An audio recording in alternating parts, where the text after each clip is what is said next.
Rob Kendall along with Lex Zorn. Welcome in, fans, here on Audio Sports Online, your home for Plainfield football, as the Plainfield Quakers set to take on the Franklin Grizzly Cubs in JV action. Those of you who tuned in early saw the freshman game. Franklin victorious in that one. Plainfield winning the varsity game last night. So, Leck, I suppose this is the rubber match, if you will. Yes, indeed it is, and certainly, certainly, it's been an exciting weekend of football last night. A big road win for the Quakers as they got their third win in 4 games, moved to 4-3 on the season. A setback here in the freshman game, which just ended a few minutes ago. Plainfield did some good things, but just had trouble finishing drives, and now trying to get back on track here, and now the kickoff. Yeah, there's the kick. Yeah. It'll move past the receiver, take it on the run at the 7 to the 15. Room to run, 20, 25, 30, and it'll be pushed out of bounds up near the 35-yard line. That was number 16 for Plainfield, Carson Works, with a nice return. So good start for your Quakers. Yes, and so let's see here. 52 degrees now, your temperature here in Plainfield, 10:34 your time of day. Now, I didn't realize they were about to start there because they had been running through the standard clock, and I just looked up a couple of minutes earlier. It had 5 minutes and something. So, well, hey, not that I don't love being here, but if we get home 5 minutes faster, let's do it. Yes, yeah. Hopefully, we'll have a great game. This is our final game of the season of our broadcast schedule here for Plainfield football. So hopefully, we'll go out with a bang. And hopefully we be back with a full load of games next season. Normally, every year we bring you every Quakers game, regular season and playoff, home and away. Hopefully that will be the case again next year. This year things were a little crazy, for obvious reasons, but it was our honor and pleasure to still get in and bring you these these JV and freshman games, giving you a look at the future into this program. And I was told by Coach Woodard on the coaches show for this week that we were not replaced. We were not permanently replaced, Leck. That's good news. We will be back as soon as we're allowed to be back, and which likely will be next year. So, anyway, which will be my 10th season. With audiosportsonline.com, and Plainfield is the school that I have covered the most by far. So it's always this is like a second home to me, and appropriately, Plainfield has mostly the same color scheme as my alma mater of Madison, red and white. So. And just a reminder, we do play 10-minute quarters in JV football. They're waiting on the chain gang to get down there. They do play a 10-minute quarters in JV football and like 12 at the varsity level. Let's thank our sponsors again: Giatis, Jeff Brown Photography, Gunnell Financial, CrossFit Unbreakable, Jack's Donuts, Karen Alexander Photography, Deer Creek Golf Club, Beacon Sign Company, and LJS Contractors. So 9:54 to go, and now we got a big hole. Yeah, he's got some room over the left. He's off to the races. Yes, so he could go all the way. 30, 25, 20, 15. One man to beat. Touchdown. That was Troy Larison with the run. No. Yeah, Troy Larison with the run, and he went the distance. Well, you can't start off any better than that. So, yeah, and especially after the way the last game went, a lot of bad breaks, and, just plays that didn't go as planned. Finishing with a couple of interceptions, a great way to start off this game, and hopefully Plainfield will end up making it 2 out of 3 on the weekend over Franklin, and the extra point is up, and it is no good. I think somebody got a piece of it at the line there. Nevertheless, 19 seconds is all it takes for your Quakers to jump out to a 6-0 lead there on a 65-yard touchdown rush by Larison. Yeah, and I believe Kyle Hayden, your kicker, there on the extra point for Plainfield. So 6-0 Plainfield. That's exactly how our freshman game started, and hopefully this one goes a little better from here. Oh, yes, definitely. And, it's funny. I was just about to do my Facebook check-in, and one of the suggestions it gave me was Avon High School, which we're not quite in that neighborhood. And indeed we are, yes. So now Plainfield with a 6-0 lead, 19 seconds in off that spectacular 65-yard touchdown rush now. And now kicking it off is Ian Keck. That's Eankeck. It's a deep kick. And bounces at the 10, taking up about the 7, right up to the 15, 20, 25, 30. So decent run back there by the Grizzly Cubs as they get ready to start their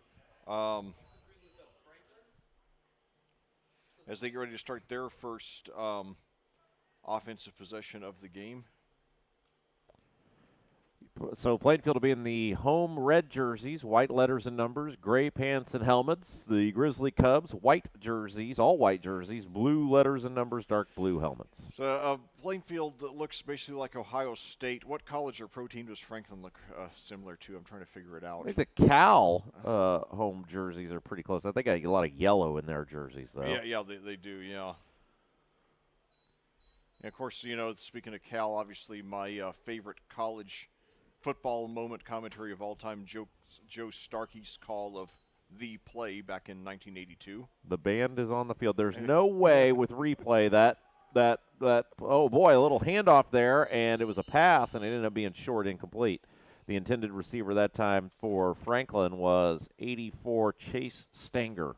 Yep.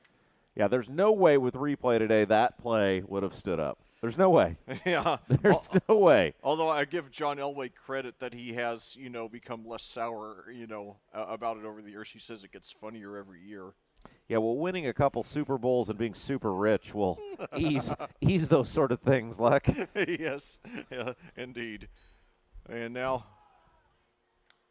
he's got some room here, and he might have the first down there. Yeah, big hole that time, and that was something in the freshman game that Franklin did very well, and they will they'll say he's just now they're going to tell him move the chains. They ran the ball really well, and they ran to contact in that freshman game. Yes, indeed. I believe that was Titus Phillips there on the rush for Franklin. They give him credit for an even 10 yards.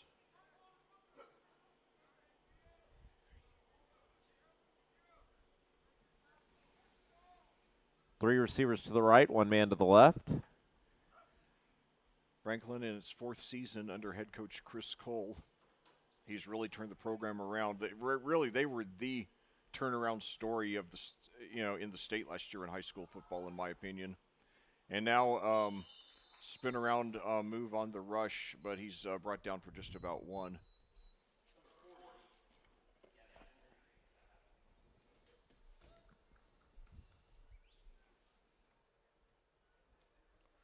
So 8:25 to go and counting here in this junior varsity football game between Plainfield and Franklin, 2 longtime rivals in the Mid-State Conference. I think probably one of the most underrated conferences in the state, and a conference that's really been continually getting better in the last year, especially with the emergence of Franklin and Mooresville, 2 long struggling programs. Quarterback keeper to the far side of the field gets out of bounds, gain of about 4 that time. Designed play. Yeah, although, of course, sometimes, Franklin can do well on broken plays, as, with that touchdown rush, that keeper by Pinnock there in the freshman game. Pick up a 4 there. Yeah, we definitely, as you said, Lex, saw that in the freshman game. That was a broken play that went for a touchdown. So Franklin clearly stressing at all levels of their program to run the ball and run it well. Yep, indeed. So now quarterback rushes. He could take it up himself. He throws it at the last second. Did he get the catch? Yeah, nice catch there by number 84 for Chase Stanger. Yeah, on the near side of the field. He kept that foot in, got 1 foot down. That would not have been a catch in the NFL. But it is in high school football. Yeah, you only have to get 1 foot down in high school, and the play covers 10 yards. So good job there by Stanger, pulling that in, getting a foot down. And that's one thing I remember, how awestruck I always was about Marvin Harrison with his amazing ability to, make a catch through the sideline and get both feet down. And I can only imagine, had he gone back to college, ball, how easy it would have been for him. And now a handoff, and they're right on top of him, and he's brought down for a loss there. 30, Titus Phillips, the runner that time. Yep, he had a 10-yard rush to start off the first play from scrimmage, but he's been stuffed on his last two. So Plainfield's, did a good job making the adjustment. So now the the Grizzly Cubs on 2nd and 12. 2 receivers to each side, 1 running back, a quarterback in shotgun, trying to answer Plainfield's touchdown. And now screen pass over, and he, good job making the catch. He was brought down immediately. He was, the reception there was by Chase Stenger. That's his 2nd of the game. Harrison Herbeck in on the hit for Plainfield. Nice job that time, and as you said, just a good job to hang on onto the ball because it was defended well. However, it is coming back, a penalty on the Grizzly Cubs. Yeah, and that was a great hit by Herbeck there. And, Phillips, or Stenger, did make the catch. But, he sure took a big hit afterward. I remember back in the 80s there was a Major League Baseball player named Kent Herbeck. I wonder if there's some relation there. And now over to the right, and he gets just about 5 or so. Kent Herbeck was Minnesota Twins, right? Yeah, he was. He was with their 87 World Series championship team. Yeah. So it'll be a 4th down and about, 18-ish. So you would think that the punt team would be out there, but we will see what happens. Indeed, yeah. So 6:17 to go here. They play 10-minute quarters here in JV ball. And 9 minutes in freshman ball. And I keep forgetting what it is like between grades 3, 4, and then 5 and 6. Rob and I will find out tomorrow when we do that Fishers Hamilton Southeastern Youth Championship extravaganza. And now it's passed deep down the left side for Stenger, but it is overthrown. It's a correction. That was only 3rd down. That's why they did that. It was 1 off. Now it's 4th down. Yeah, the quarterback, though, seems to have a really good arm there for the Grizzly Cubs. And, we've seen some very promising young arms this morning, showing a lot of promise for the future of these programs. So 2 receivers now to the right, 1 to the left, and they do punt it.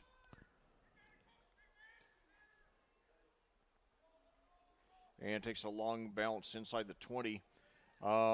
It downs at about the 16.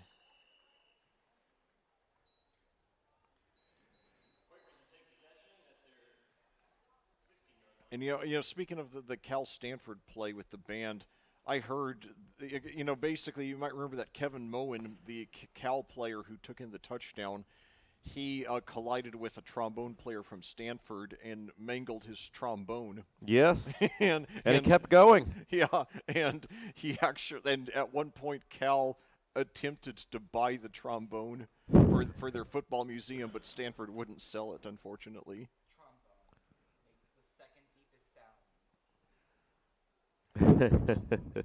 So now Plainfield taking over at their 16. Handoff now. He takes it over to the 20, and now just shy of the 1st down, up to about the 25. So that's that was Carson Works that time with his first carry of the game. They give him credit for 8.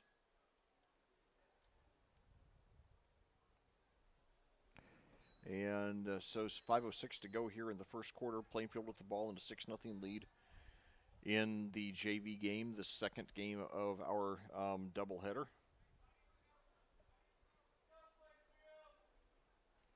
And now a fake, and we got a reverse here, and we're going to have a trick play. Throws downfield, and it is caught inside the 45. What a catch. The pass thrown that time by number 16 for Plainfield, Carson Works, and the reception made by number 18 for Plainfield, Bryce Pax. What a pitch and catch. What a play. Yes, indeed. And so that play covers 22 yards. So Works coming off of an 8-yard, coming off an 8-yard rush, now throws a 22-yard pass there. So showing a lot of versatility there, and a classic example of the adventurism that we often see from Coach Brian Wooders. He's now in his 15th year, and now That's a fumble, and Franklin said they got it back. The officials agreed. So what a turnover coming off that great play. It looks like they just fumbled the transaction there. Number 9, Chris Stevens for Plainfield. Yeah, Stevens, a quarterback, a sophomore, undersized at 5'10", 140. Hopefully, they'll bulk him up. And although one of my favorite Quakers quarterbacks to commentate was Colin Nicewander, who was 5'10", 165. Not a very talented player, but a very, very smart, hard competitor. I've never seen a quarterback get more out of his ability than Colin Nicewander did. So now Franklin with the ball throws. He's got a man. Throws into double coverage, and he makes the catch. And that was an incredible catch there. Now inside the 10. Yeah, that was number 26 that time. Yeah. Miles Nicholson. Yes. So that's his first reception of the game. It's probably pronounced Nicholson. Not sure. I wish they had pronunciation guides for us, but nevertheless, that was the first reception for the Grizzly Cubs in this game. And 3:46 to go, and Franklin's knocking on the door of a tie. And now they give it to Phillips, but he's stuffed right around the line of scrimmage. Phillips already his 4th carry of the first quarter. Plainfield 6, Franklin 0. However, the Grizzly Cubs have it 2nd and goal at the 9.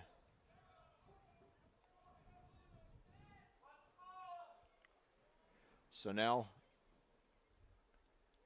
fakes the handoff, throws up in the middle, and it's overthrown. Looks like he just was in a little bit too of a hurry to get rid of it that time. So Franklin's completed 2 of their first 4 passes, bringing up 3rd and 9. Now we saw in the last game, in the freshman game, Franklin quarterback / kicker Clay Pinnock actually attempt and make a 27-yard field goal. So maybe we'll get another field goal attempt here. But now a handoff there. He takes over to the left side. He's got a hole, and he falls into the end zone for the touchdown. Yeah, nice blocking scheme right there that time. Really made a big, big hole, and Titus Phillips found it and drove the shoulder through for a touchdown. Phillips 5 for 19 and a touchdown here. 3:05 to go here in the first quarter. And so just like that, the Grizzly Cubs tie it. And if they make this conversion, they will be ahead. They're going for the 2, which is surprising me because they went for the 1 every time in the freshman game. So now throws into the end zone, but it's going to be way overthrown. So anyway, unlike the JV, unlike the freshman game in which Plainfield started off 6-0, and then Franklin came down and took a 7-0 lead and led the rest of the way. This time, Franklin also fails on the conversion, so we remain tied, and Plainfield will get the ball back with a chance to get the lead back. Yeah, so Plainfield is going to receive the kick here. 6-6 our score. If you're just tuning in, Rob Kendall and Lex Zorn coming your way today from Plainfield High School JV game, our final JV broadcast of the year. Thanks again to our sponsors, Giadis, Jeff Brown Photography, Ganell Financial, CrossFit Unbreakable, Jack's Donuts, Karen Alexander Photography, Deer Creek Golf Course, Beacon Sign Company, and LJS Contractors. And, next time we have dead ball, there's something I want to say about Plainfield varsity head coach Brian Woodard. It's because it's something that, certainly as a commentator, I tremendously appreciate. I'll wait till after the kickoff when they're. Yeah, where is Coach Woodard? He's normally out here for the JV games. I haven't seen him yet. No, maybe he's watching from the roof. I don't know, but sometimes some of the coaching staff watches from up there. But anyway, up to the 35, 40, 45, up to just about the 50. So good return by the Quakers. Bryce Pax with the return that time. And you know the most impressive part about that return, Lack, and what enabled him to do it, is he caught that ball on the fly. It was a line drive kick, and the ball was spinning sideways, and he still caught it on the fly, which is incredible. And a great return after that by Pax. Oh, yes, definitely. So now Plainfield on its third possession. First time they got a 65-yard touchdown rush by Larison. Next time ended up losing on a fumble. Hopefully they'll get back on the scoring track this time.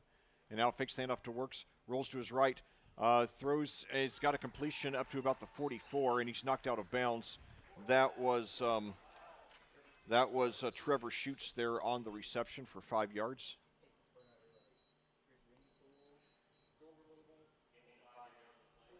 So it'll bring up 2nd and 5 at the 45 for the Quakers. 2 receivers to the left, 1 to the right. And now a handoff there.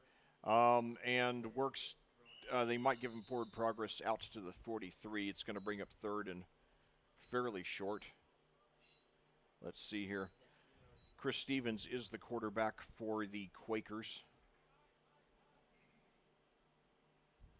Although it was Carson Works, the running back, who completed the first pass on a trick play.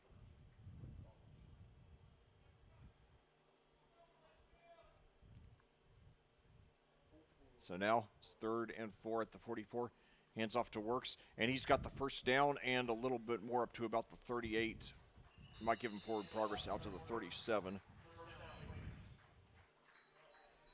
1:43 to go here in the first quarter here at Plainfield. Plainfield and Franklin tied at 6, these longtime rivals here in the Mid-State Conference, both 5A schools. 2 receivers to the left, 1 to the right.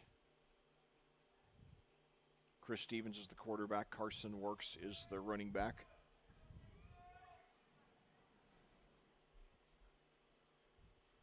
Now handoff again to Works. He takes it over to the right side, and he's knocked out of bounds around the 35. That'll be a pickup of about 3.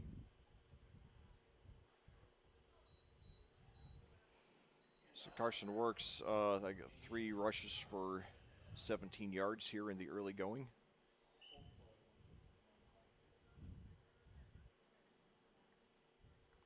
So with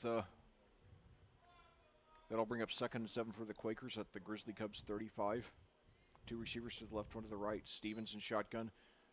Fakes the handoff, throws over to the left side. He's got a completion, and he takes it down to about the 30. So that'll bring up 3rd and short. 1:10 now remaining in the first quarter of action.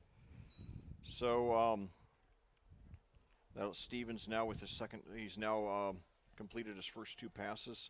That one going for 4 yards to Schutz. He has 2 receptions now. Each went for 4 yards. Oh, and there's an offside, so it's going to get a free first down.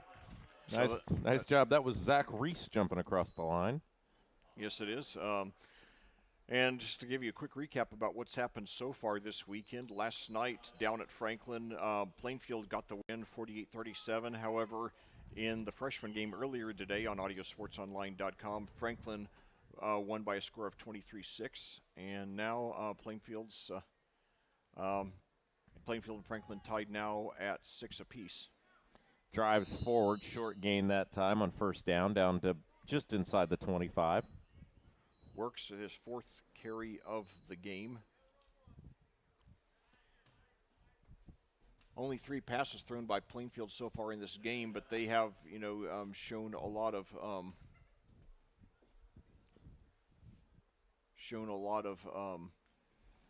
they've had a lot of different wide receivers catch passes so far. Now a handoff and throw a screen pass out to the right. It is caught there. I believe that was Antonio Williams there.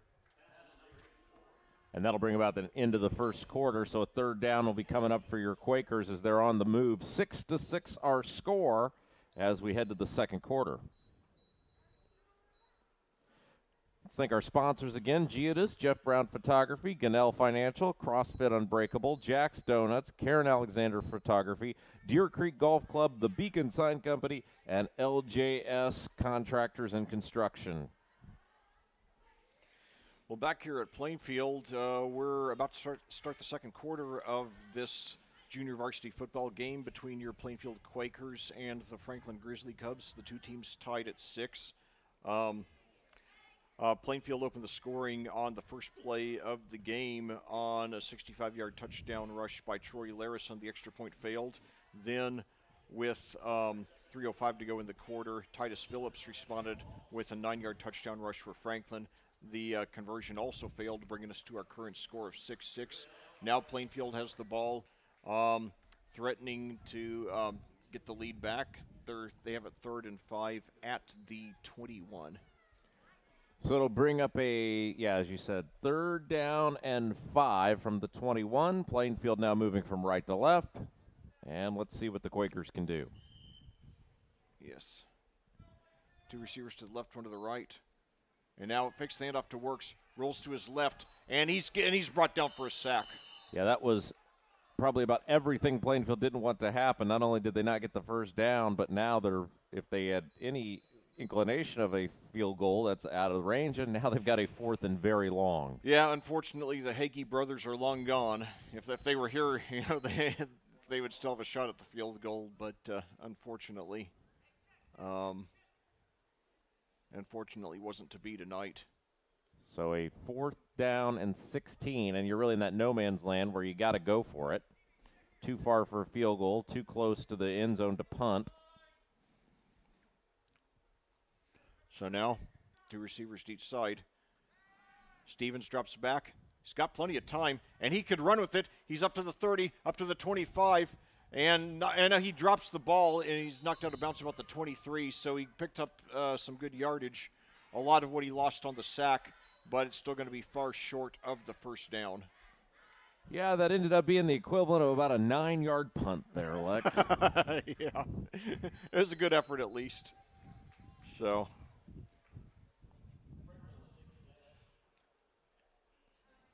now the Grizzly Cubs now get the ball with a chance to take the lead.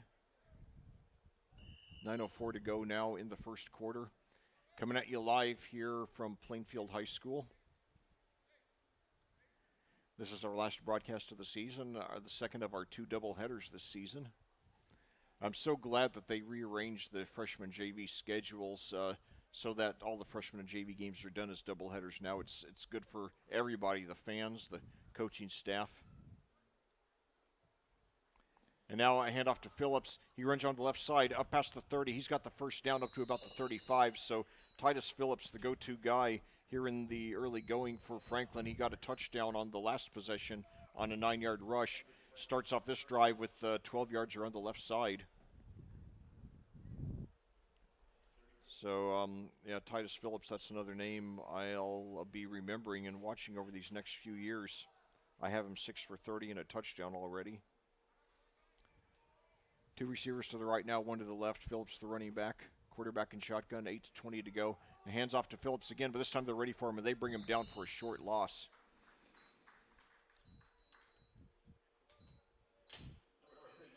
Yeah, nice job by Plainfield that time, really swarming Phillips, making sure he didn't get even to the line of scrimmage. So great job collectively by the Plainfield defense. And that's one thing, you go to the well one too many times, a good team will make an adjustment and shut it down.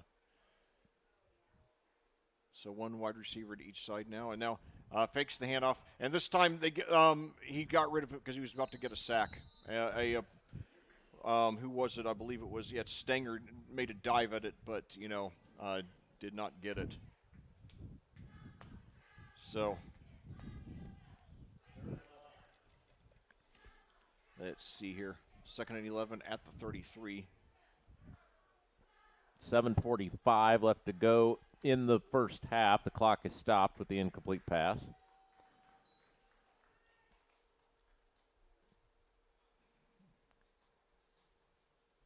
$7:45 to go. So now they line up Stenger to the left.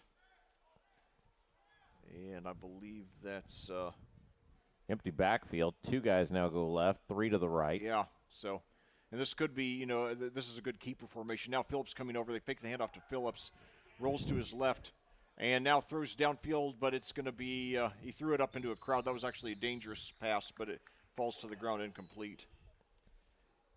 Nice job by the Plainfield secondary that time, not falling for the fake end around. Really, everybody stayed home and be able to stay back there in coverage. So now Plainfield apparently at 4th and 11. Apparently Plainfield will get the ball back with 7:37 to go here in the second quarter and a chance to take the lead. The weather has gotten progressively nicer. There's a high snap, but there's no rush at it. And now it bounces at the 40, and it's started to take a Plainfield bounce, but Stanger downed it immediately, so the Quakers take over in pretty good field position with 7:31 to go, and the game tied at 6. So certainly, this game, so far going better than the freshman game, which was a 23-6 win for Franklin. Last night, by the way, Hendricks County went 4-2 in varsity action. I'll be giving you a rundown of that a little later on when we have more of a pause between actions. So now Chris Stevens in shotgun, 2 receivers to the left, 1 to the right. He hands off there, and he's brought down for a loss. So that was Carson Works there again. Works has gotten the bulk of the carries so far, in addition to throwing a 22-yard completion there in the first quarter on a trick play. They give him credit for -2 on that one.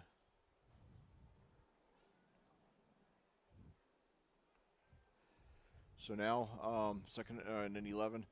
Now handoff there to Works, but they're ready for him again. He breaks a tackle, and he gets back to the line of scrimmage, so nice second and third effort there by Carson Works. Might have actually picked up a yard there. It looked like they had him down for about 3, but, he plowed forward and found a little bit of room over there on the right side. Now they give him credit for 2 yards there, actually, so considering what it could have been, that's actually not too bad a result. So 2 receivers to each side. Now Stevenson shotgun, Works the running back. The snap, drops back, got plenty of time. Now rolls to his left, looks for something. He takes it himself up to the 45, and he might have had the first down. He's knocked out of bounds around the 48 or 49. He needed to get to the 49. It looks like they're going to mark him 1 yard short. Nevertheless, that would be an 8-yard pickup there by Stevens.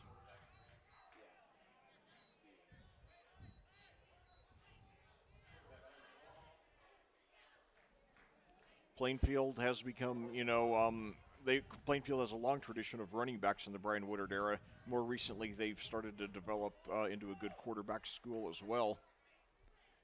So 4th and 1 now, the Quakers going for it. Handoff to Works, but they're right on top of him, and they bring him down for a loss. Yeah, we saw that a lot in the freshman game too, Leck. It's almost like the Grizzly Cubs were dialed in on what play was going to be run that time, and they tried that handoff straight up the gut, and it just really didn't go anywhere. Yeah, that's exactly what happened. So good break there for the Grizzly Cubs as they take over on their 40 at their own at the Plainfield 45 following that 3-yard rush there by Carson Works. So now the Grizzly Cubs they line up with Stanger to the left and one other wide receiver to the right. Noah DeArmit is the quarterback, Titus Phillips the running back, and we got the play whistle dead. Offside's the call on the Quakers. So 5 free yards there for the Grizzly Cubs. That'll bring up 1st and 5 at the 40.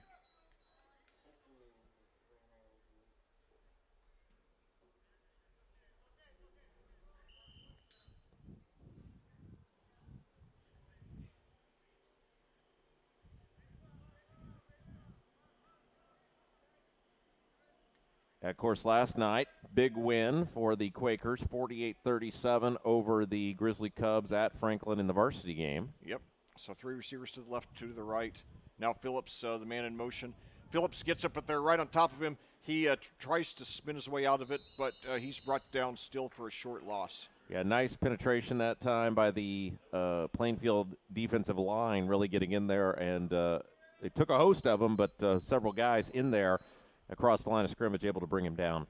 So 1 yard loss there for Titus Phillips, who has the only score of the game for Franklin. It was a 9-yard touchdown rush in the first quarter that tied the game.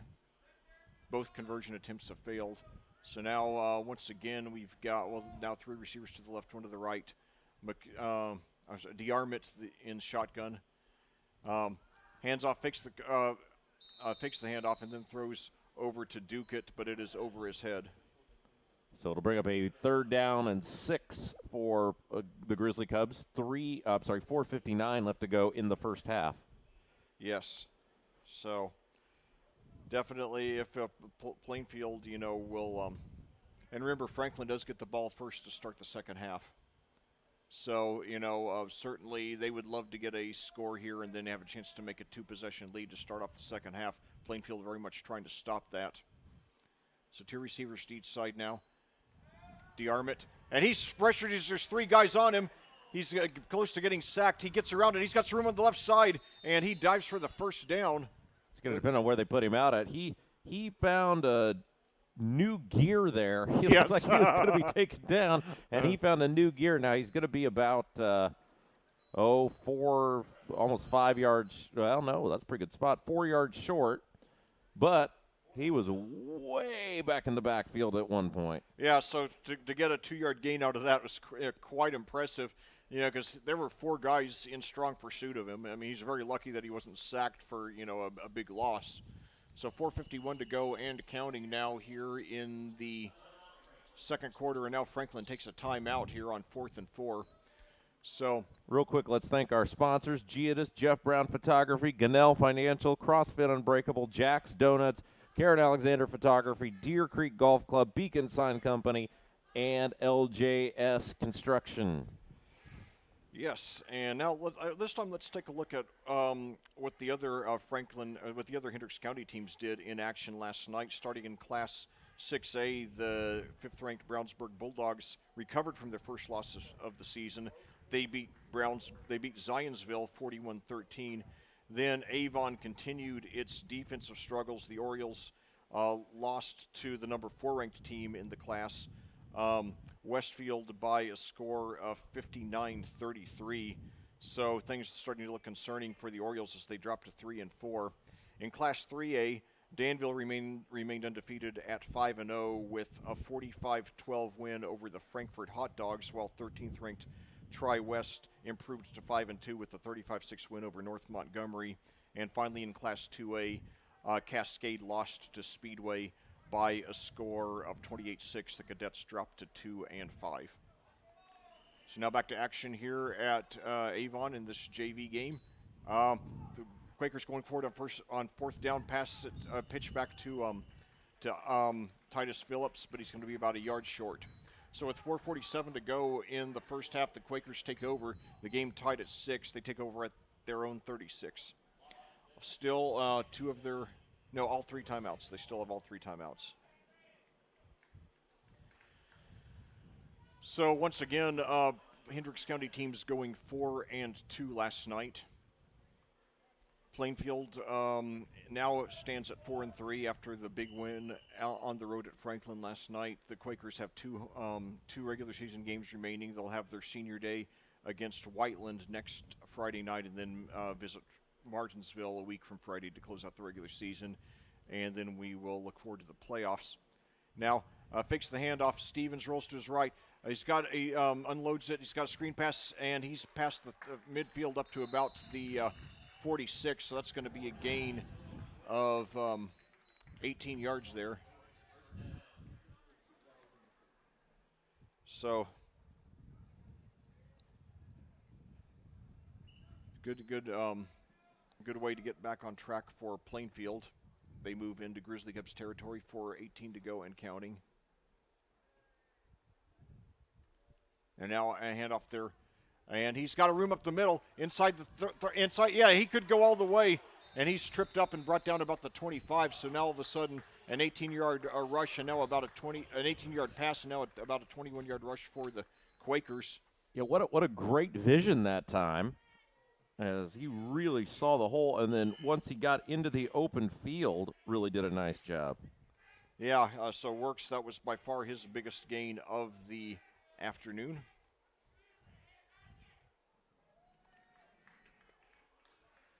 Two receivers now to the right, one to the left. And now 3:48 to go.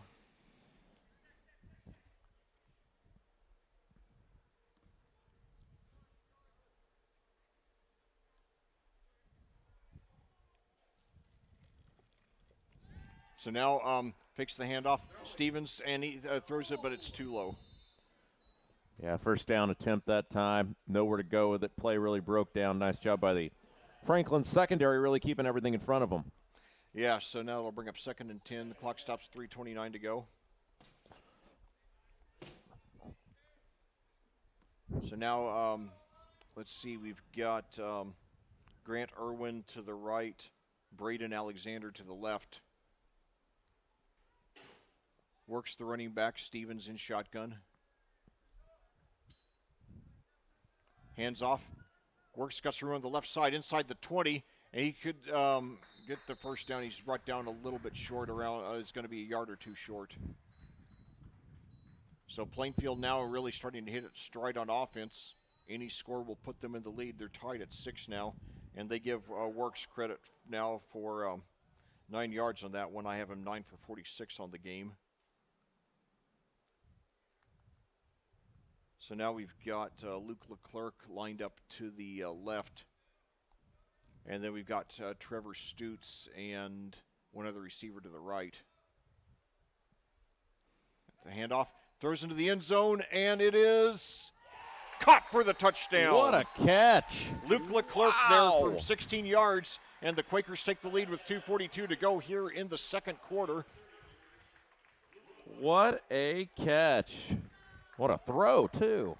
So now let's see how we do on the conversion. Each team failed on its first conversion. Now Plainfield is apparently going for the 2 again.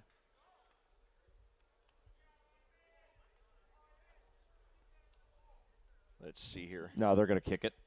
Okay. And it'll be 95, Kyle Hayden, to attempt the extra point. Snap. Kick is up, and it is good. Okay. So with 2:42 to go here in the second quarter at Plainfield, your score, Plainfield 13, Franklin 6 here in junior varsity football action. My name is Lex Zorn, joined by Rob Kindle. This is the second game of our doubleheader. Earlier in the freshman game, Franklin beat Plainfield 23-6. However, it's a different story right now in the JV game with Plainfield now in the lead, and Plainfield also having won the varsity game 48-37 last night, so the Quakers trying to make it 2 out of 3 over the weekend against the Grizzly Cubs.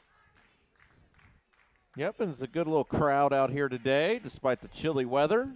Yeah, and the thing is, it's hard to gauge, you know, an exact attendance figure, because a lot of times for these double headers, a lot of fans only go for, you know, one game or the other, but we've probably had somewhere in the neighborhood of 250, 300 fans file in and out of these gates, you know, so far today, and including somewhere in the neighborhood of 50 or 60 who made the trip from Franklin, which would be about a 35 or 40-mile trip from here under these conditions, but sometimes about an hour and a half or 2 hours under bad 465 traffic, you know.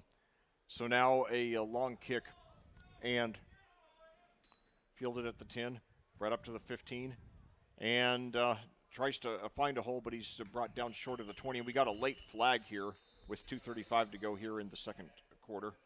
It'll be interesting to see how Franklin attacks this possession. Obviously, 2:35 left, but they've run the ball so well, Leck. Really, their strength so far has been that ability to run the football. So we'll see block in the back, or legal use of the hands, I should say, that also could have been a block in the back, is the call on Franklin.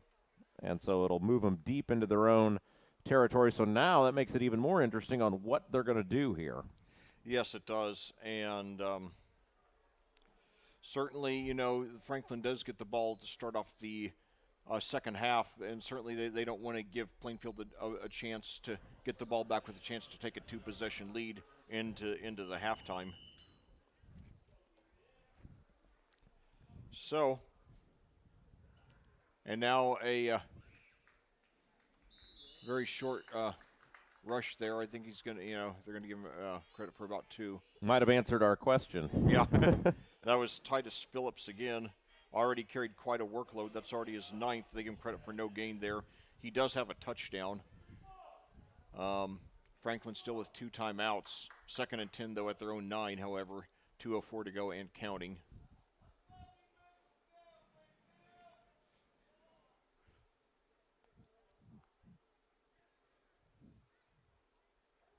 Now fakes the handoff to Phillips. He's got time. Rolls, and he's almost in danger of a safety. He gets rid of it. It's a completion now, but he only gets about a 1-yard gain out of it. What a great open field tackle that time by number 81 for Plainfield. That is Ross Good, I should say. Yeah, sorry, go ahead. That was just a phenomenal open field tackle, and exactly just a perfect way to play the position. They will wave the flag off, so it'll be 3rd down. And so it was a completion, but they only give him credit for about a 1-yard gain there. And that was Nicholson on the reception again. He had 1 for 32 earlier in the game that set up the touchdown.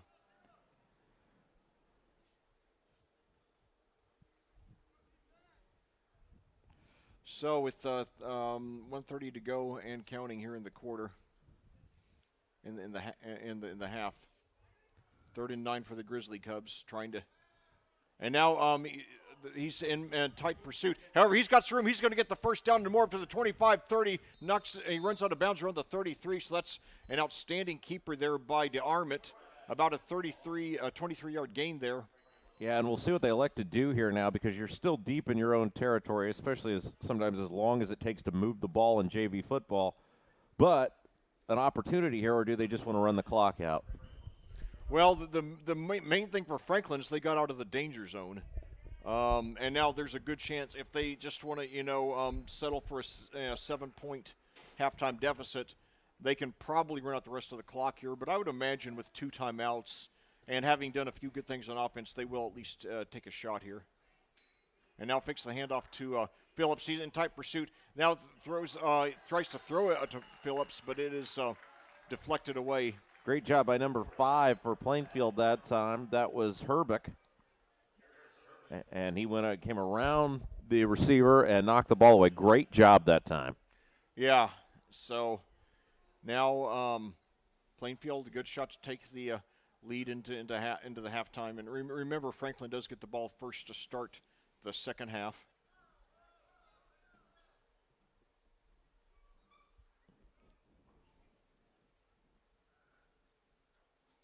So now fakes the handoff, throws up the middle, and it is just over his head. The intended receiver was Nicholson, who has 2 receptions in this game today. They are really playing with fire there, Leck. Oh, they are, yes. 2 in a row that could have been intercepted. Yeah, and I really like the way that Plainfield's passing defense is being so aggressive. I mean, they're really, going for it.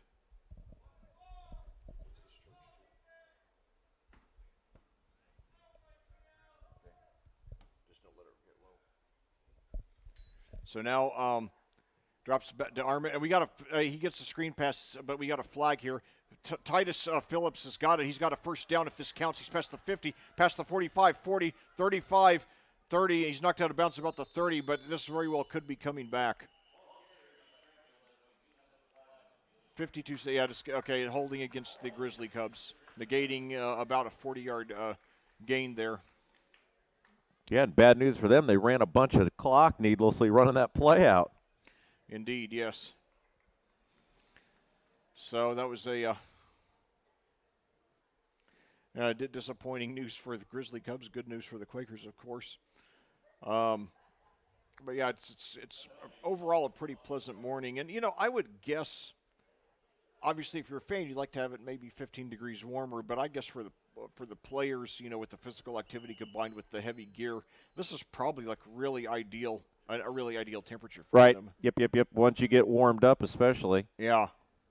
So a third down and 23 now, and that clock is running. So let's see if Franklin doesn't take note of that and tries to just run this thing. I don't know. They're going to run a play pretty quick. Back to pass. Rolling left side. Rolling. Throwing it up. It is going to be picked off. Intercepted. He could have something. He's past the 40, 35, 30, 25. Some room on the left side, 20, and he's knocked out of bounds around the 24. And that was number 24, I believe. Nice wander. And there's a flag. There was a flag after the play, so could have been a late hit. Boy, we talked about that, Leck. They'd been playing with fire a couple times. They had passes that could have been intercepted, and instead of just trying to run the ball and run the clock out and get to the locker room, they threw it up, and Plainfield picked it off, and now Plainfield, with all 3 timeouts left, in a premium position to be able to put points on the board here. And yeah, that's right. Only 22 seconds, but with 3, and now they're adding some. Apparently it's going to be half the distance to the goal, so that'll be at the 8. So because we have all 3 timeouts, we have a full range of options. We can throw. We don't have to just throw to the sideline or into the end zone. We can got the freedom to work the whole field. So now we got Irwin out to the left. We've got 2 other receivers, Irwin to the right, and then we've got 2 other receivers to the left, Pax and Leclerc. Now Stevens. Now he fumbles it. He fumbles it, and Franklin recovers. Oh no! My goodness! Oh my God! What a terrible break for the Quakers. 77, Ethan Bunning. Yeah. Recovered it. Yeah, I mean that was a wasted opportunity there for the Quakers because they had a first and goal at the 8 with 3 timeouts. All right, now I would be floored if they don't just run a run play or take a knee here, and now they're not going to do anything. They're going to wind the clock, and they will be content to take that into the locker room. So an adventurous first half comes to an end, 13-6, Plainfield with the lead. Yeah, so exciting first game. A couple of blunders by each team, but some great play as well. That gives you a look into the future of these programs. Right now, Plainfield with the better end of it, and they lead 13-6. Franklin will get the ball first to start the second half. You're listening to Plainfield Quakers football for the 15th consecutive year, brought to you by AudioSportsOnline.com. This is our last broadcast of the season. Normally, we commentate. We bring you every regular season and home game, regular season and playoff all year long. This year, it's been a little different because of the well-known circumstances. But we are thrilled to be bringing you all these freshman and JV games to give you a look at the future of this great program.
All right, well, Rob Kendall and Lex Zorn back here with the second half. It's 13-6 lead for your Quakers in our JV game, and boy, that was a wild and wacky end to that first half.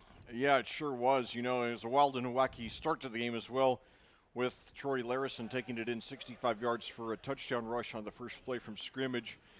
But then, you know, Franklin striking right back, tying it on a 9-yard touchdown rush by Titus Phillips before Plainfield took the lead in the second quarter on a spectacular 16-yard touchdown pass from Chris Stevens to Luke Leclerc, bringing us to our current score of 13-6. What a catch that was, too. Great throw, but what a catch. And, you know, I'm glad we've got it on video for. That's why we're here. Yeah. I mean, think about all the great high school plays that were lost to human memory in the past before people like us came along. And touch back to start off, so good kick there. Well, I think we've been doing video since 2012 or 2013. Yeah, I know it was by 2012 because that was my rookie year and we were doing it by then. Yeah, so, well, maybe even – no, I think the first year we did it was 2011.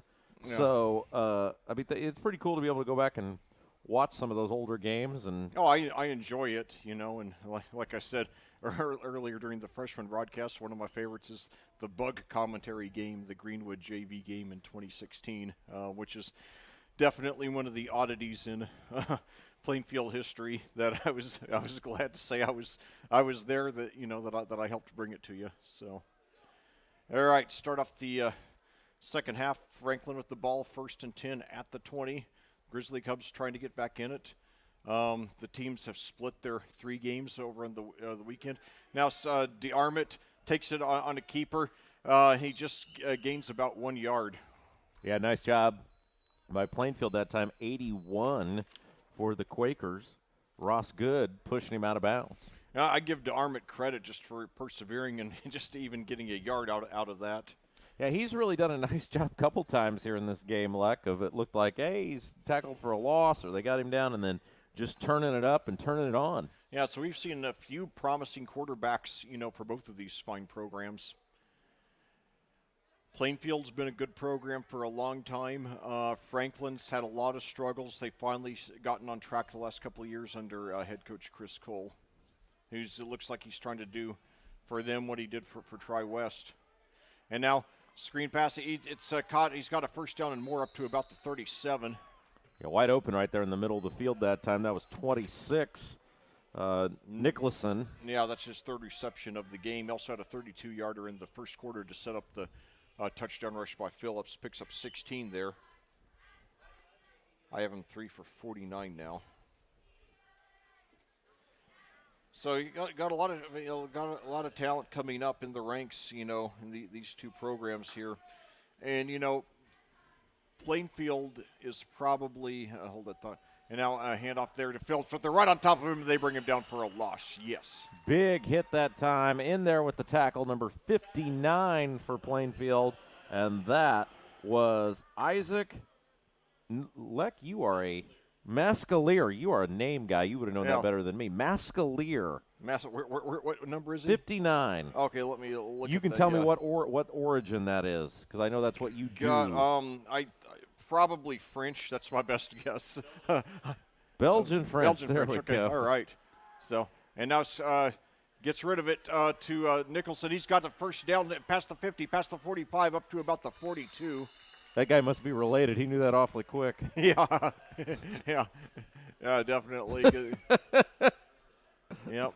So that's a 22-yard pass there to Nicholson. So good job by recovering from that 3-yard loss there by Phillips. Well, the Grizzly Cubs have really tried to run the ball throughout the game when they've been successful. Man jumps offside that time for Plainfield. But, you know, when I see a name ends with IER, it's most likely French, but that's such an unusual one, I wasn't quite sure. But, yeah, that would have been my best guess. So glad we were able to confirm from somebody here in the press box it's Belgian French. So it's And for those who don't know, you learned all this because you did the diplomas, Diplomas, right? Right? yeah, that's right. I worked for Balfour for 4 years. I made literally, this is not a figurative number, a literal number, approximately 1 million diplomas in 4 years. So yeah, that was quite an adventure, quite an education there.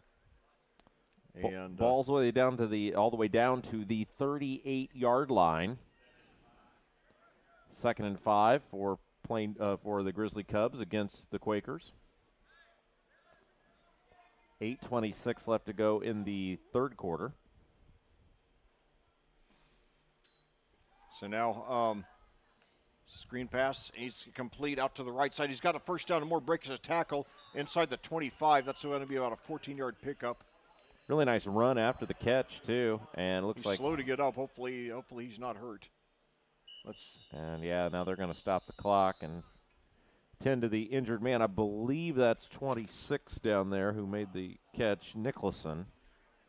Yes.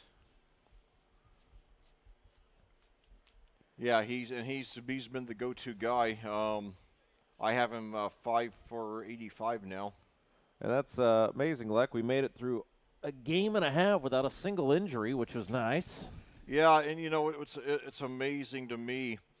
All the years that I've been commentating, I've commentated 96 varsity games, probably 30 or 40 JV freshman games, and a few Little League games as well. That's close to 150 games I've commentated. And now Nicholson's standing up, walking off the field groggily, but under his own power, getting a nice ovation from the fans. I just feel lucky. I mean, about 150 career football games as a commentator. I think I've commentated one very serious injury, it was when I was commentating Zionsville versus Cathedral in the 2013 playoffs, in a game played at Arsenal Tech, and the quarterback for Zionsville, Josh Schenkel, went down and he lay motionless on the field for 20 minutes. It was a pretty chilling, unsettling moment, but he recovered and he went on to play college football for Manchester College up in northern Indiana, thankfully. So so now DeArmond takes around the left side, and he lost the ball when he was close to the first down marker. We got a flag. It's going to be holding against the Grizzly Cubs. So 8:02 to go here in the third quarter. Franklin got the ball first to start the second half, and they are close to tying it, but they got a little setback there with that holding penalty.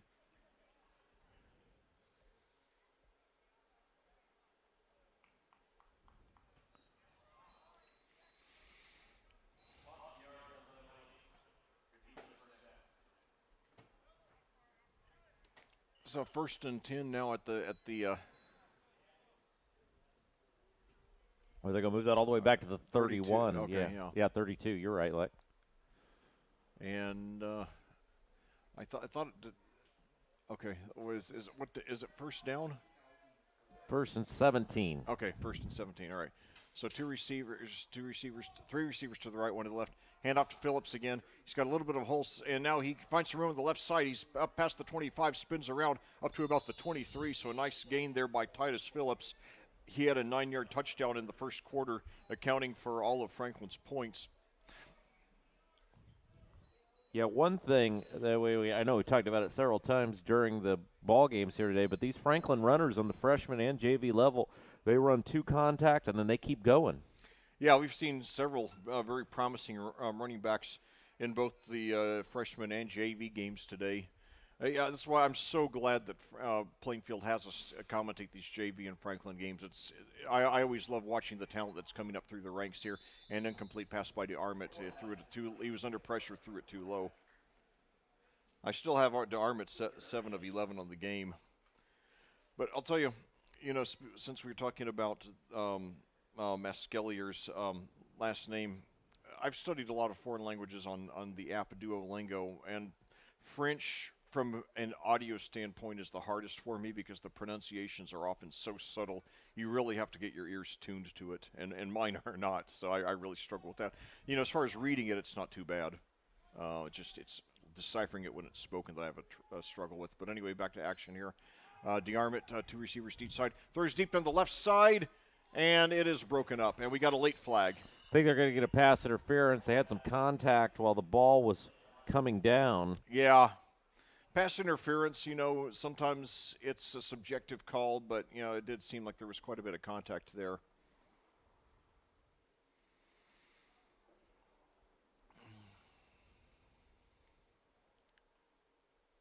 So 7:12 to go.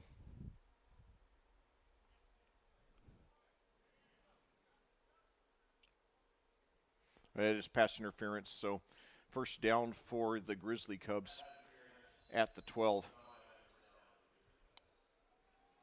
So now we got one receiver to each side.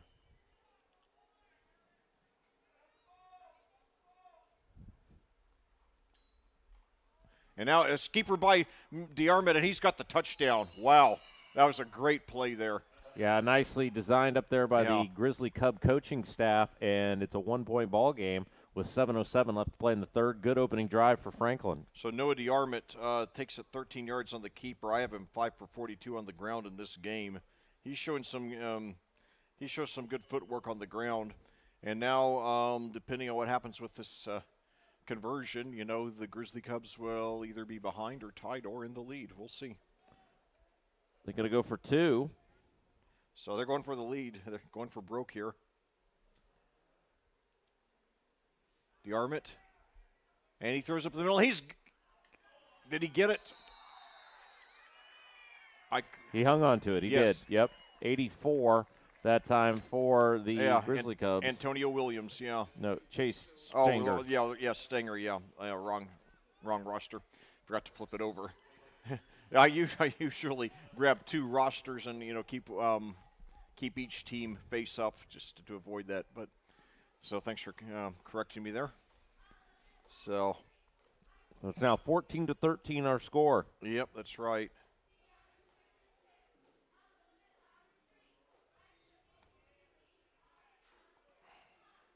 So yeah, it's Franklin gets his first lead of the game at, and now you really even more feel bad that Plainfield had that fumble on the last possession of the second quarter when they had it 1st and goal at the 8 with 22 seconds left and all 3 timeouts left. Had they gotten that score there, this would be a very different ball game right now. And now it's a squib. Oh, he better be careful. He dribbles it, and Franklin, is. Did they get it? No, the scrum is still on. No signal yet. That ball was bounding around until just the very last second, and I think ultimately Franklin did come away with it. Oh no, that's terrible. And I didn't see which player it was for Plainfield, but it just bounced off his hand, and that's the worst thing that can happen, when fielding a kickoff like that. So exactly 7 minutes left to go in the third quarter, and it's 14-13, and Franklin will get the ball back. Yeah, you just got to aggressively grab it with both hands, because once it goes 10 yards, it's a live ball. So now the Grizzly Cubs with the lead and the ball suddenly. Boy, I'll tell you that fumble there by Stevens at the end of the second quarter really hurts now. Because we had a chance to take a 2-possession lead there. Now the defense has got to come through here. Now hand off there to Phillips. They're right on top of him. He does get about 3. He dove after contact and did pick up a little bit of yardage there. 6:26 to go and counting now here in the third quarter, coming at you live here on here at Plainfield. I give him credit for 3 there. My name is Lex Zorn. I'm joined by Rob Kindle. This is our 15th year of bringing you Quakers football here on AudioSportsOnline.com. My 9th year of it. And now DeArmond fakes a pass, and they got him for a sack. Yes. That's about a 10 or 12-yard loss there. That's the kind of play we need. So now all of a sudden 3rd and long for the Grizzly Cubs. Oh, boy, that feels a lot better now. So that's a 7-yard loss there. So 3rd and 14 at the 43 now, 5:37 to go. So hopefully that'll give a jolt of confidence and enthusiasm to the Quakers now. So 3 receivers to the right, 1 to the left, Phillips the running back. And now we got some movement at the line and a flag. And unfortunately against the Quakers, so now we gave them 5 free yards toward that first down. All of a sudden it goes from third and 14 to 3rd and 9, offsides there. Hopefully, we'll still, hold them and get the ball back. Only down by 1. Although Franklin clearly had established the momentum, though he started to get it back with that sack there. So now we've got Nicholson and Stanger out to the left, 2 receivers to the right. Phillips the running back. DeArmond takes the snap, under pressure, throws it down the left side. Incomplete. They wanted a flag, but the ball was thrown out of bounds, so it's pretty hard usually to get a flag if it's an uncatchable ball, which a ball thrown out of bounds would be. Yeah, and I think if there was any contact there, I think it was incidental. So, 4th and 9 now. Let's see, will the Grizzly Cubs, will they go for it, or will they try to punt and get it inside the 10? DeArmond, the quarterback, is coming out there. He's actually listed on the program, on the roster, as a wide receiver, but playing quarterback in this game. So now empty backfield, 3 receivers to the right, 2 to the left. Takes the snap, drops back. He's pressured. He gets rid of it, but they're right on top of him. He makes the catch, but doesn't get much. So the Quakers will take over on downs. Great job that time by number 47, Ryan Sierrafeld. And that was Phillips there on the reception, by the way, and only picked up 2 yards. So that was great awareness there. First by the Quakers, who swarmed him and pressured him to get rid of it early. And then, they swarmed the receiver, Phillips. And so there's a great all-around team effort on defense there for the Quakers. So Plainfield gets the ball back. Decent field position. All right. 2 receivers now to each side. Stevens in shotgun. And now fakes the handoff, and he's runs out of bounds at around the 42, so that's a solid pickup there to start off the drive by Stevens. He got 5 or 6. 4:40 to go now. The clock stopped here in the 3rd quarter.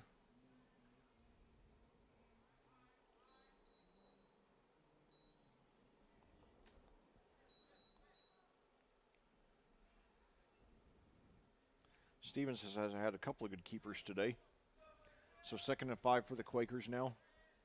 3 receivers to the right, 1 to the left. Works in shotgun.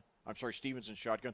Bobbles it, but gets control. Screen pass, caught, out, and he's got possibly the first down. He drove. Who was that? That was Pax there with his 2nd reception of the game.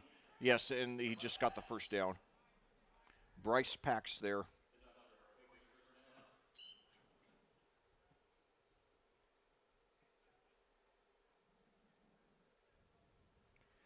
So now fakes the handoff. Now he's got a man open on the left side. He makes the reception, but he's brought down right around the line of scrimmage. So that was Nate Torres there with his first reception of the game. I'm sorry, that was Ronnie Moore, 2 number 31s here on the Quakers roster.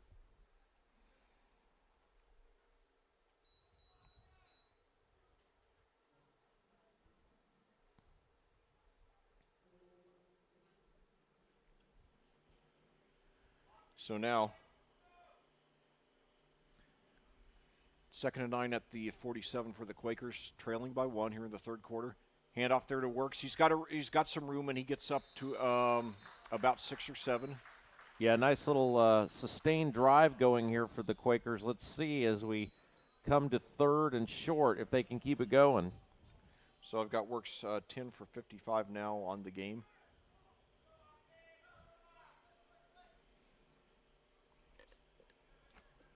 So 3:15 to go and counting. Plainfield 3rd and 2 at the, and we got some room. We got some movement at the line. No flag, however.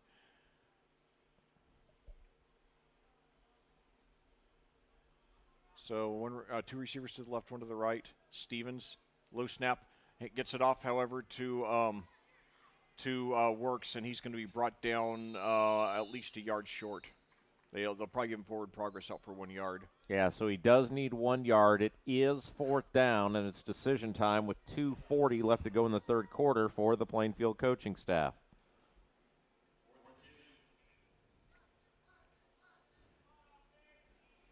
So now we've got Pax and Irwin out to the left, out to the right, Leclerc to the left. Stevens in shotgun. Works the running back, 2:19 to go and counting. Critical 4th and 2 for the Quakers, trailing by 1 late in the third quarter. And hands off to Works. They're right on top of him. He plows forward. He might get it. This is going to be very close, possibly measurement close. Boy, that was not a very good spot by the official on the far side of the field. If he made it, it was by the skin of his teeth. Man, that is close. And I think they are going to call for a measurement. That was really, it looked like he got further than where he was. Of course, unlike the pros or college, there's no review, there's no line to judge it on. It's just eyeballing it up. And boy, they said no. Wow. They said no. Wow. Well, that's a bummer. Yeah, I would say he was at least, I don't think he was more than maybe 6 inches shy, but yeah, definitely disappointing there for the Quakers. Still in the game, still over a quarter to play, 2:05 remaining in the third quarter. Franklin 14, Plainfield 13. The Quakers did a lot of good things on that drive. But, the big thing that they have not done as well as you'd like in the freshman and JV games both today, they've just struggled to finish drives. But, that's why they play these games, to learn and grow. And they've certainly shown a lot of promise on both sides of the ball. So now Franklin has the ball 1st and 10 at their 44. Keeper there by DeArmit, and he's knocked out of bounds after a gain of about 4 or 5 yards. 1:38 to go here in the third quarter. Plainfield scored on the first play from scrimmage of the game on a 65-yard touchdown rush by Troy Larison, but Franklin has mostly gotten the upper hand ever since, although Plainfield did have a great score on a 16-yard touchdown pass from Chris Stevens to Luke Leclerc. And by the way, DeArmit got credit for 3 yards on that first play. So now he hands off. I believe that's to Phillips. Breaks a couple of tackles, and he gets up for about 2 yards. So that'll bring up 3rd and about 5 for the Quakers. Phillips has been the go-to guy on the ground for Franklin all game. And in both the JV and freshman games, it's primarily been one running back who got the bulk of the action.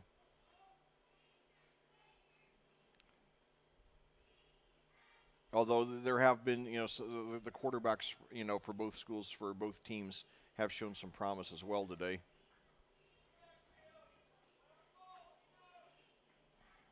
So 3rd and 5 now. Hopefully Plainfield will get a good stop here. So now DeArmit rolls to his left. We got a flag here. He throws downfield. He's got a reception inside the 40. He quickly brought down around the 35, but will it count? No, it's going to go against, it is coming back. It's going to be against, holding against the Grizzly Cubs. So big break for Plainfield, coming with 41 seconds to go here in the third quarter. My name is Lex Zorn, joined by Rob Kindle. This is our last broadcast of the season for Plainfield here on audiosportsonline.com. As always, it's an honor and pleasure to serve you, to bring these games to you. Whether you live in the area and can't make it out here for whatever reason, or just, trying to stay safe, or if you're, a relative, like maybe a grandparent who lives far across the country, we're glad to, bring these games to you. Hopefully, we make you feel like you're right here. So now, 2 receivers to the left, 1 to the right, 3rd and 16, 30 seconds to go and counting. DeArmit drops back. He's got time, throws down the left side, but it's incomplete, and the intended receiver was Stanger, And I think there was a little miscommunication because he didn't start turning on the gas until it was too late. So now 4th and 16, presumably the Grizzly Cubs will punt here, being at their own 37. 1 point lead, 23 seconds to go in the third quarter. Plainfield still very much in this one. They moved well on their last drive, but ended up turning it over on downs by the skin of their teeth.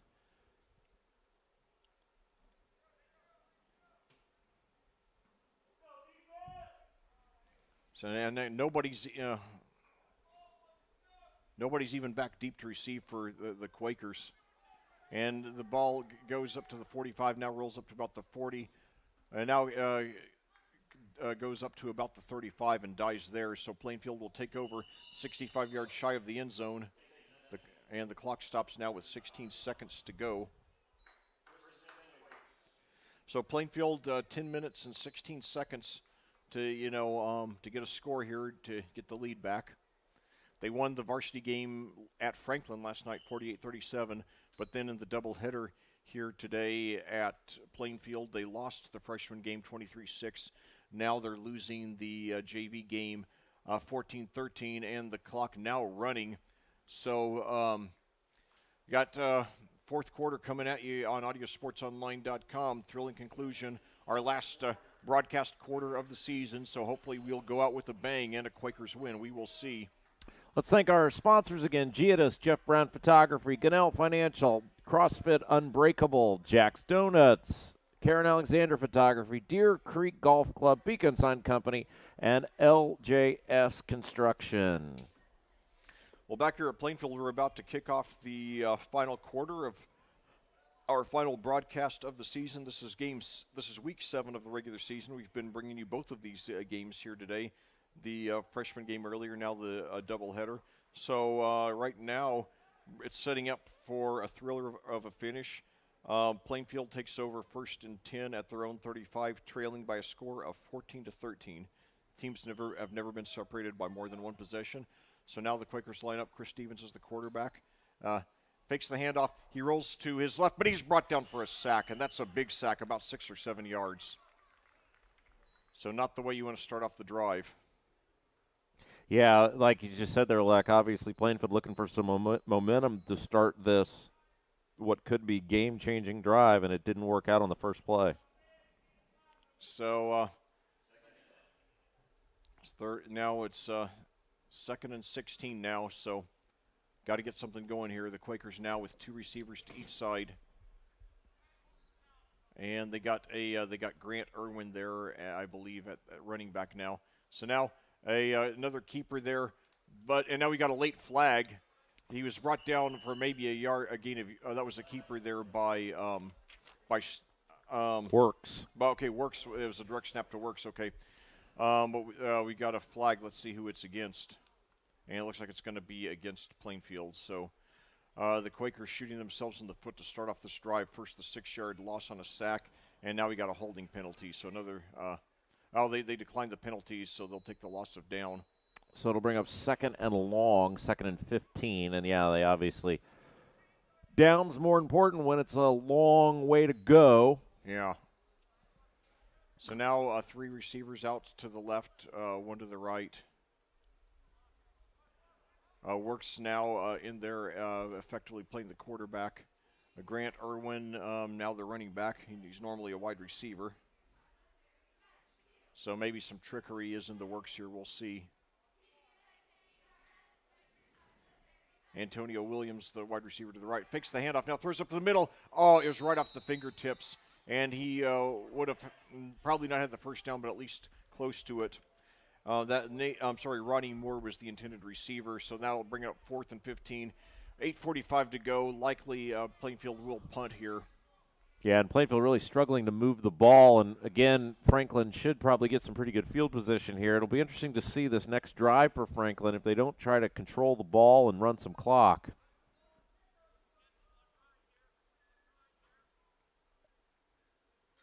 So 4th and 15. There's a punt. I think somebody got a piece of it. It takes a long Plainfield roll, nevertheless, past the 50 and dies around the 46. So Franklin takes over in pretty good field position. 8:34 to go in a 1-point lead. Plainfield needs to get the ball back. hopefully this will be no worse than a 3-and-out, if not a turnover. But Franklin, I give him a lot of credit.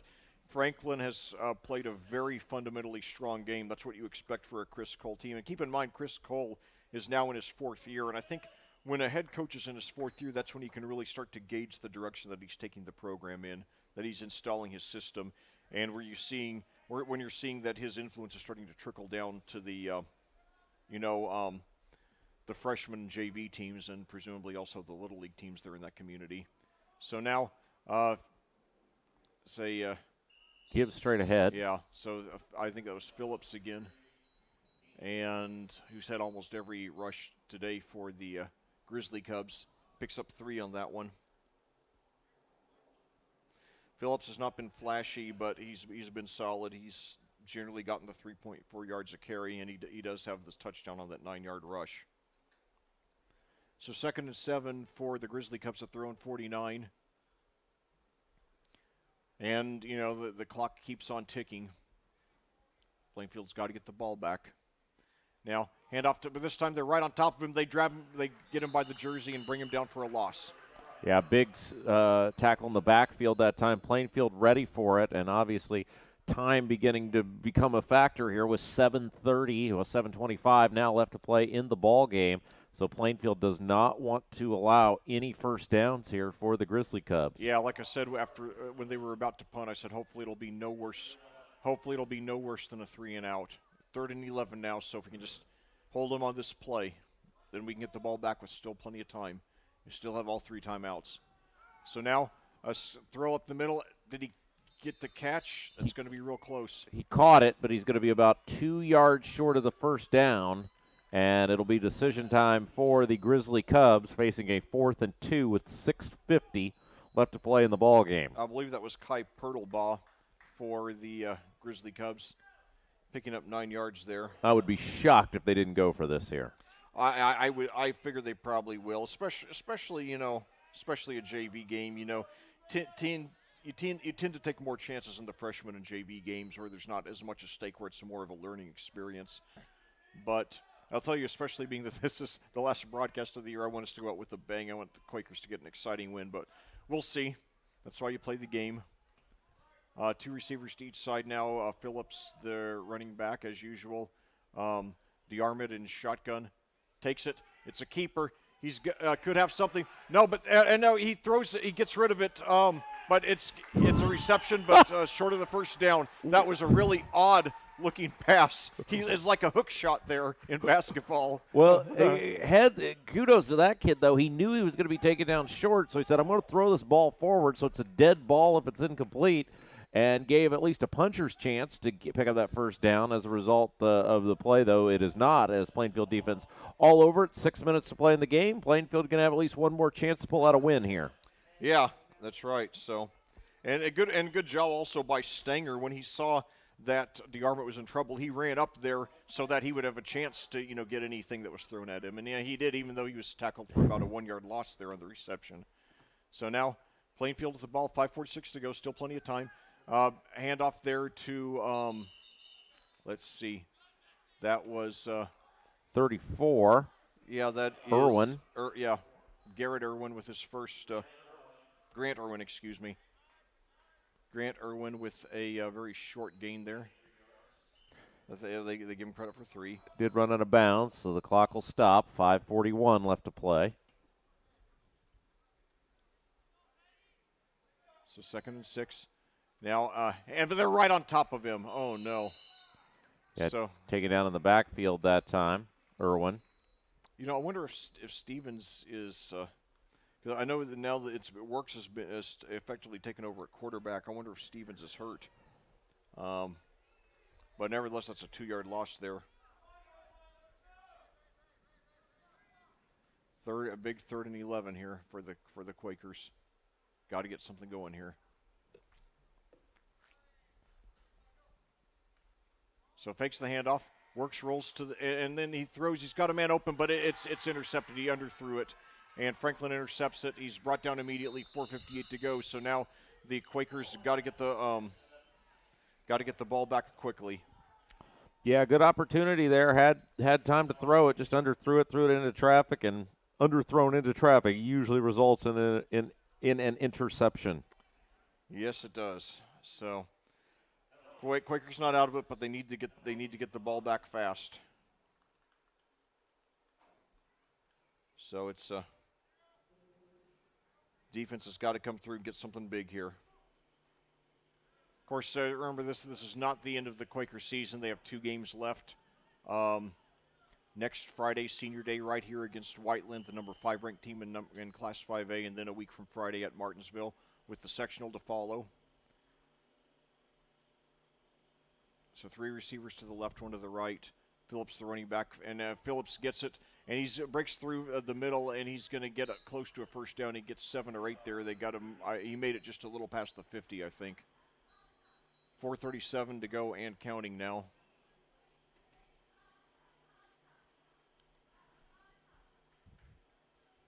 Phillips has not been spectacular, but he has been solid. He's gotten the job done. I have him 17 for 50 and a touchdown now. He got the first Grizzly Cubs score back in the first quarter on a 9-yard rush.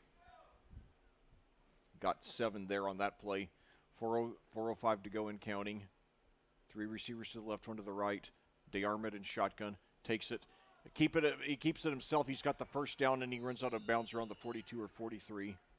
So that's about a 7-yard pickup there for Noah DeArmond, who's had a few good keepers in this game.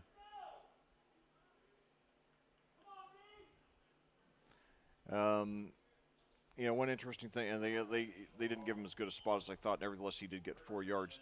But one thing when you broadcast games with low attendance like this, often when one fan is very outspoken, you can hear him. And there's been a Plainfield fan who's been very aggressively calling out to the defense to make a stop here. 3:55 to go and counting, still time, but Plainfield's got to get the ball back. They need a stop here. So now they give it to Phillips, and he gets 4 or 5. And if he keeps getting 4 or 5,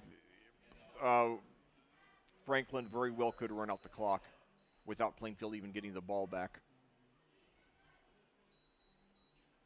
They give him credit for 4 on that one. And I expect they're going to keep on giving to Phillips until Plainfield stops him. 3:28 to go and counting. 12:13 your time of day. Weather is becoming very nice here. Up to 57 now. It was 48 early in the freshman game. Mostly clear sky. And now we've got, I believe Franklin just took a timeout. Probably, I like this timeout here, 3:10 to go in the game. I think probably, the coaching staff is just wanting to make sure that that they, stay focused and settled here, and know that this game is theirs to lose. That all they have to do is just execute and not make any mistakes, and they should take this one home. And certainly that would be a good feeling for Franklin after losing the varsity game last night at home, 48-37, to come back and get a sweep here today, winning both the freshman and JV games, and sending a message that this Grizzly Cubs program is going to be a force to be reckoned with for a long time. What an amazing job head coach Chris Cole has done there. I saw him do fantastic things at Tri-West. Wondered if he would succeed at a much bigger school that's been losing for, over 20 years. But, he has, and I give him a lot of credit for that. And it's really the last couple of years, really, probably the biggest turnaround story in the state was in the Mid-State Conference. A couple of years ago, it was Mooresville with Mike Gillen. That was another long downtrodden program. Now, entered this week the number 1 team in Class 4A before they lost last night, although to a 5A team, a ranked 5A team, so they could still retain their top spot as we got a flag here. Going to be an offsides on Plainfield. Yeah. So, Mooresville definitely a strong contender for the Class 4A state championship this year.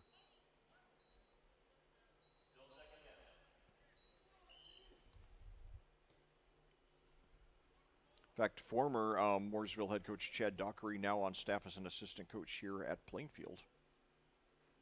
So 2nd and 1 now for the Grizzly Cubs. Hand off to Phillips. They're right on top of him. They might stop him from getting the first down. I think they did. But it'll still be, they'll still have 2 more plays to do it. Nevertheless, good stop there by the Quakers. But they're to the Plainfield is to the point now that even if they get the ball back now, there probably is not going to be a lot of time. Well, they do have all 3 timeouts. That is one good thing. But so now the Quakers, the Grizzly Cubs, line up with 3 receivers to the left, 1 to the right. DeArmond in shotgun. Takes it himself this time. But they brought him down for a loss. Okay, so the Plainfield defense, rushing defense, rising to the occasion now late in the game. Maybe they'll start using a timeout here. Yeah, they did. They did burn a timeout. Okay. Again, one final time, let's thank our sponsors, Giadas, Jeff Brown Photography, Ganell Financial, CrossFit Unbreakable, Jack's Donuts, Karen Alexander Photography, Deer Creek Golf Course, Beacon Sign Company, and LJS Construction. So thanks to those folks for making the broadcast possible. And I also want to say to all of you, I've been neglecting to say this all game, but in just 5 days you can find out where your Quakers are going to be opening the postseason. The annual IHSAA football tournament selection show will air this year at an unusual time. It's always been Sundays. As far back as I can remember. This year it's going to be Thursday. This coming Thursday at 6 p.m. It's going to air live on the internet at ihsaatv.org. That's ihsaatv.org. And also will be broadcast on radio on affiliate stations. So anyway, I hope you all will tune in for that. I sure will. That's one of the days I look forward to the most every year. That's my, I'll hold that thought here. 2 receivers to each side now. And now it's incomplete, so Plainfield will take over. All right. So the Quakers defense rises to the occasion when it counts most. Now it's the offense's turn to live up to their end of the bargain. They take over 58 yards shy of the end zone. Still 2 timeouts, 2:21 to go, so a full range of options. So we're going down to the wire here in our final broadcast of the season. That's so. All right. I'll go now. Well, okay, it was saying on the scoreboard a ball on 42 now. It's actually 38. So 62 yards shy of the end zone. But nevertheless, we got the personnel to do it. So now, oh no, we got a fumble here. We got a fumble. Okay. What did they? So that was a forward pass. Okay, wow, that's a lucky call there. Oh, wow, that's. I'm gonna watch the replay of that to see exactly how that was considered a forward pass, but nevertheless a good break for the Quakers. And now they run the same play. It works this time, and now we got a flag. It was handoff to Leclerc, and he's tackled right around the line of scrimmage, but it's going to be holding against the Quakers, exactly what they did not need. Yeah, we'll see if they take it. They may decline the penalty because they're already facing a 3rd and long. Yeah. That would make it 2nd and long, but we'll see. 2:12 left to play in the ball game. Looks like they are going to take the penalty. Yeah, so it'll be, I guess, 2nd and 20. So now, go ahead. Yeah, I was just going to say, Plainfield's definitely had their chances in this game. They've had opportunities to strike and to get the lead, but just some penalties and turnovers and et cetera have really doomed them here in the second half. Defense has played well, though. Yeah, there's been, and they really rose to the occasion on the last possession. So there's been still a lot of good things to take away from this. And now Works takes it around, but is going to be knocked out of bounds around the line of scrimmage. And Works took over at quarterback 2 or 3 possessions ago.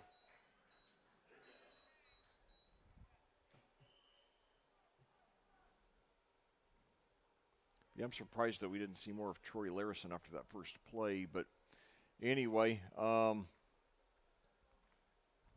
3rd and 24, the Quakers got to get something big and fast. 2:01 to go, trailing by 1. So now Throws down to Leclerc, but it is intercepted.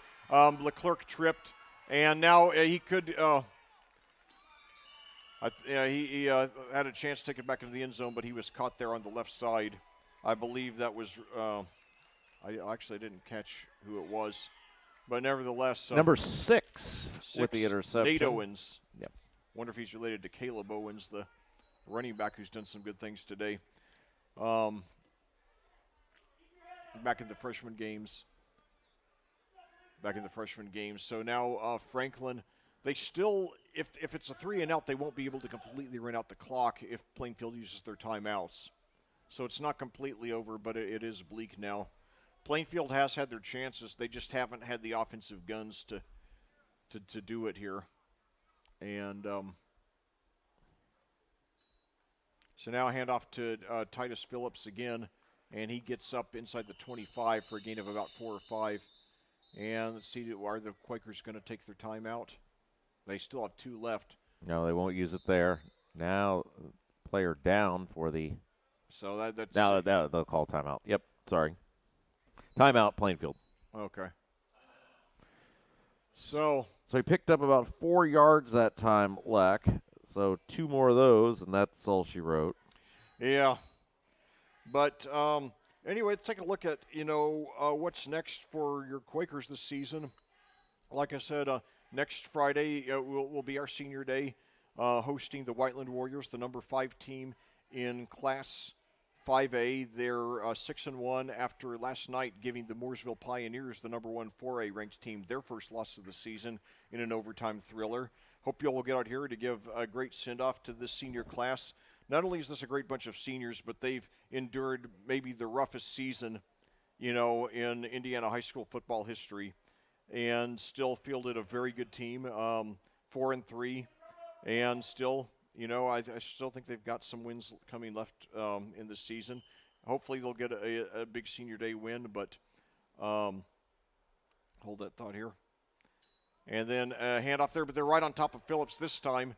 And he's brought down for a loss of about 2. And Plainfield immediately takes the timeout, so the clock stops with 1:32 to go. But anyway, so hope you all will get out for senior day against Whiteland next Friday night. And then hope you all will get down to Martinsville for the regular season finale a week from Friday. That should be a very winnable game. Martinsville's had some good teams in recent years, but they're a little bit down this year. I think they're 3-4 now. And so a very good shot that Plainfield will finish the regular season with a winning record. Then the playoffs come. We'll find out on Thursday, where we are going to be in this bracket. We're in a 5-team sectional, so we might or might not play. We might or might not have a first-round bye, depending on the draw. The bad news is that 2 of the other 4 teams in the sectional are Cathedral, the number 1 team in Class 5A, the number 1 team in Class 5A, and Decatur Central, the number 5 team in Class 5A, 2 teams who've tormented us a lot over the years. The good news is that the other 2 teams are Terre Haute North and South, both of which are very beatable. And now Phillips gets it, and he's got the first down, and that will be it. The Grizzly Cubs will be able to run out the clock from here after about an 11-yard pickup from Titus Phillips there. 1:26 to go. The clock will stop to move the chains, but likely will be running again the rest of the way as Phillips picks up 11. But anyway, what I'm hoping for in the sectional is that we'll get a first-round bye, and that Cathedral and Decatur Central will run into each other in the first round, and then we'll get one of the Terre Haute teams on the other side of the bracket, so just have to win the one game, get to the sectional championship, and then just pull off a stellar performance and get the upset to win the sectional. It's a long shot, but it can happen. And keep in mind, when we played Decatur Central in the regular season, it's not like they destroyed us. It was 35-20, so it was still a pretty competitive game.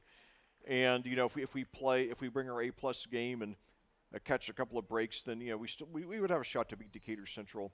I don't know about Cathedral. I haven't seen them. They are 7-0, playing against a lot of out-of-state teams. In fact, at one point this season, they actually played 3 consecutive Cincinnati teams. So safe to say that they've put more miles on the odometer than any other team in the state. But anyway, so hopefully we'll get some good luck in the sectional. Certainly the football gods owe us a few favors after all the bad breaks they've dealt us throughout the Brian Woodard era, where we've usually lost in the sectional to Roncalli Cathedral or Decatur Central. But anyway, your final score here today, Franklin completes a doubleheader sweep. They earlier won the freshman game by a score of 23-6. Now they win the JV game by a score of 14-13, and now Plainfield will return to action in varsity in their senior day game Friday night against Whiteland. So anyway, sorry we didn't have more broadcasts this season, but we enjoyed the ones we had tremendously, and we hope to be back for a full load of games next year. Yeah, so that'll do it for us today. Leck, great job as always. Oh, thank you. Thanks for having me. And we will talk to you next time. Brian Woodard Show comes on Monday. He's Leck Zorn. I'm Rob Kendall. Have yourself a great weekend.